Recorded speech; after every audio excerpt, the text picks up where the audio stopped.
Savage here, and as you can see by the title, we are not just doing a normal Fortnite video.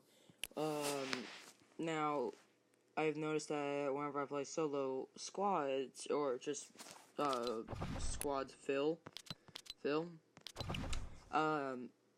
barely any mobile players have mics, so that's what I am here today, to help you guys use your microphone in mobile. Now, first thing you go is hit the three lines in the top right corner, hit the gear bar, and then you should see this.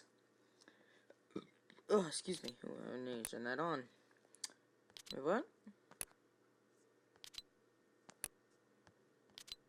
Toggles in game video. What you can say? Yeah, I want that on. Okay, well, you know what? Whatever. Anyways, first, then you go to the right until you get here. Now, as you can see, some people say that their voice chat is on.